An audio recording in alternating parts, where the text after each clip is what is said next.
Question number 8, name the property of multiplication illustrated by each of the following. तो first part है हमारा -15/8 into -12/7 is equal to -12/7 into -15/8। अब देखो, ये जो हमारी प्रॉपर्टी है ये कॉम्यूटेटिव प्रॉपर्टी है। अभी बताता हूं किस लिए। जैसे कि मेरे पास दो रेशनल नंबर्स हैं ए और बी, उनका मैंने मल्टीप्लिकेशन कर दिया, और इक्वल टू की दूसरी तरफ अगर मैंने दोनों की पोजीशंस इंटरचेंज कर दी तो उसका मल्टीप्लिकेशन भी सेम ही होगा। ठीक है ना, चाहे हम लोग पोजीशन इंटरचेंज कर दें चाहे कुछ भी कर दें। तो ये इसी प्रॉपर्टी को हम लोग कहते हैं कॉम्यूटेटिव प्रॉपर्टी। सेकेंड पार्ट देखो, अब -2/3 into 7/9 into -9/5 is equal to -2/3 into 7/9 into -9/5। ये प्रॉपर्टी हो जाएगी हमारी एसोसिएटिव प्रॉपर्टी।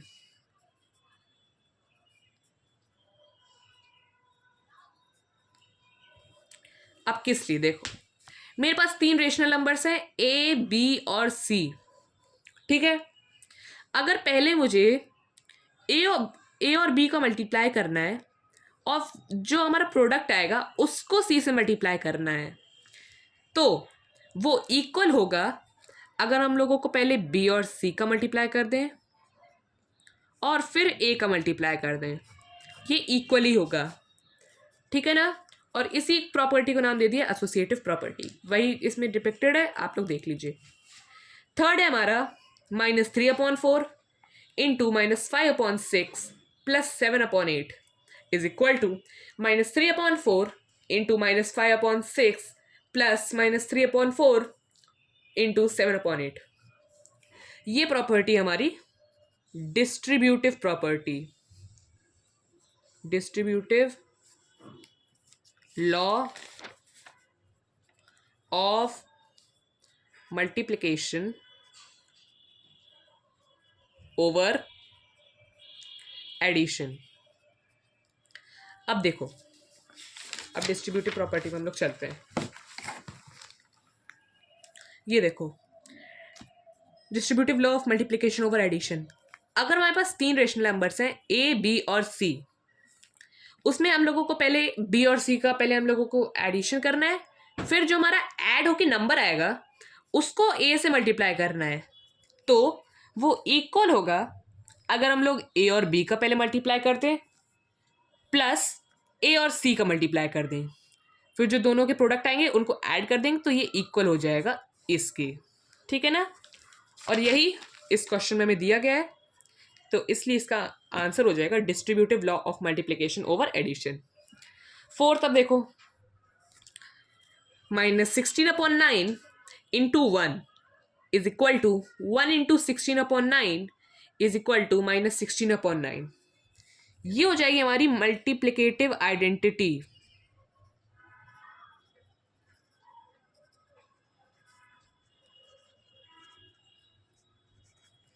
अब क्यों, इसके लिए हम लोग चलते हैं मल्टीप्लिकेटिव आइडेंटिटी पर।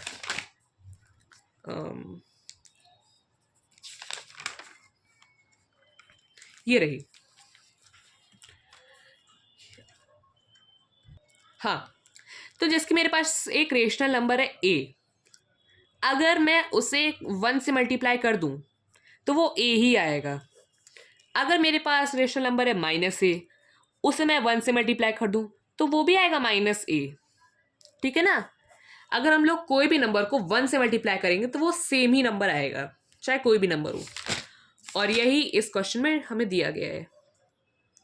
फिफ्थ पार्ट देखते हैं अब। -11/15 into 15/-11 is equal to 15/-11 into -11/15। ये है हमारा मल्टीप्लिकेटिव इनवर्स।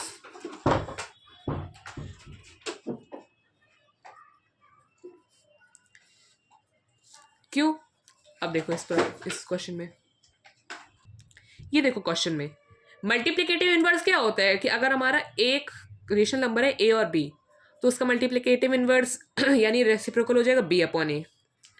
अब देखो ये मेरा एक नंबर था -11/15, इसका क्या होगा मल्टीप्लिकेटिव इनवर्स -11/15। फिर यहाँ पे हमारा आ गया 15/-11, इसका क्या मल्टीप्लिकेटिव इनवर्स होगा -11/15। तो इसी की वजह से हमारा हो जाएगा ये मल्टीप्लिकेटिव इनवर्स। अब सिक्स्थ पार्ट है हमारा -7/5 इंटू 0 इज इक्वल टू 0। ये होगा हमारी प्रॉपर्टी का नाम मल्टीप्लिकेटिव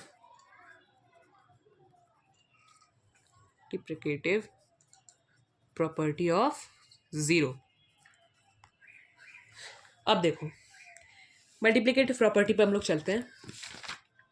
ये रही, इसका कहना है कि अगर हम लोग कोई भी रेशनल नंबर को, जैसे मैंने ले लिया a/c, इसे कोई भी रेशनल नंबर को अगर हम लोग 0 से मल्टीप्लाई कर दें तो वो हमेशा 0 ही आएगा, ठीक है ना। और यही हमें दिया गया इस वाले क्वेश्चन में, -7/5 को 0 से मल्टीप्लाई कर दिया तो 0 आ गया। तो अब हम लोग सभी पार्ट्स कर चुके हैं।